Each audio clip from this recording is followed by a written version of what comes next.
Well, hey, good afternoon, this 13th day of Lent. Broadcasting a little bit later by design.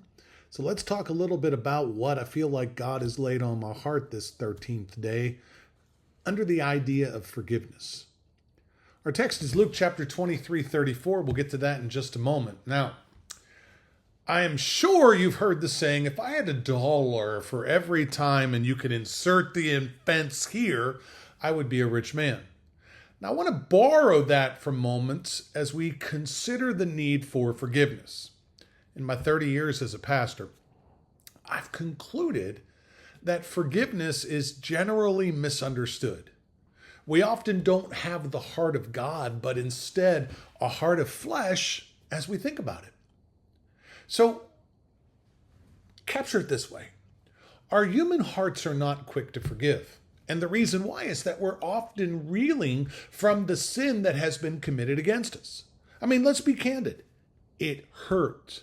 And oftentimes it left a mark. Oftentimes I'm still facing the consequences. So the idea of forgiveness oftentimes is buried under the weight of justice or even revenge.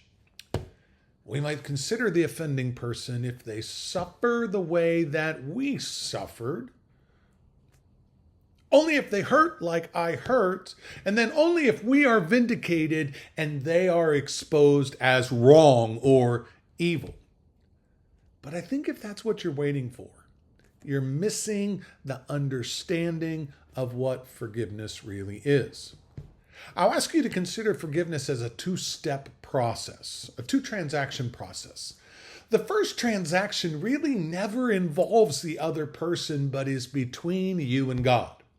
The first transaction says, there is a deficit on my account, and it acknowledges that they caused the deficit. So by forgiving them, you're asking God to co-sign for a moment for what they did. He takes on the responsibility of paying their debt to you so that you can be released from it. He then moves on to their lives in an attempt to settle up. I want you to consider Jesus' words in Luke 23:34. He says, Father, forgive them, for they know not what they do. Now, in that moment, everything that had been done to Jesus would have been placed under a blanket pardon. By forgiving them, who had done him such hurt, even to the point of murdering him on the cross, he relieved himself of holding it against them and allowed God to take care of it. Forgiveness, or forgiving them, meant that God would deal with their actions. God would deal with their soul, and Jesus could die sinless, unshackled from the bitterness unforgiveness often brings. So to sum up the first transaction, when I forgive them for their sin, I am saying to God, I don't want to hold it against them anymore. And so God steps in and he evens the account. He goes on to them to settle the matter, but on my part, I'm free. The second transaction occurs when God goes to them to settle up. Now, the Bible records something. It says that God's name is Jehovah, my justice.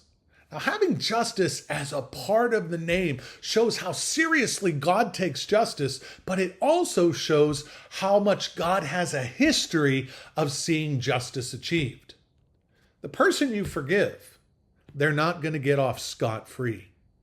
But instead, they have to deal with a higher power who, because his name is justice, will not tolerate injustice, but must address it. But God's goal is not a pound of flesh.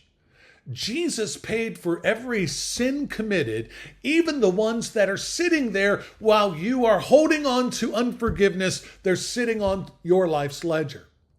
God's goal in that person who has created the deficit there is that the person realizes the sin against you was a sin against God, and it needs to be addressed.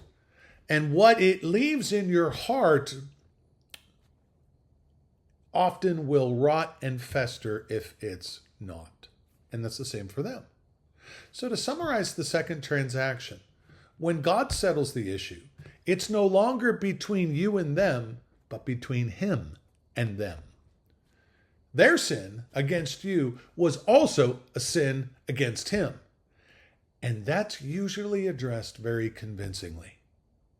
But remember, he took your debit when you asked forgiveness. He paid the debt. He left you free. When he now goes to settle with the other person, hear this, he interacts with someone he loves too. His goal's not their destruction, but to settle the account there and move forward with them being free as well. Sometimes two people don't return to relationships. Often they don't, actually. And if the other person doesn't return, I want you not to think of it as it's a loss or believe that God somehow let you down. Sometimes it simply means that your time with them is over. And here's what you need to do. Remember, God honored his word. You've forgiven.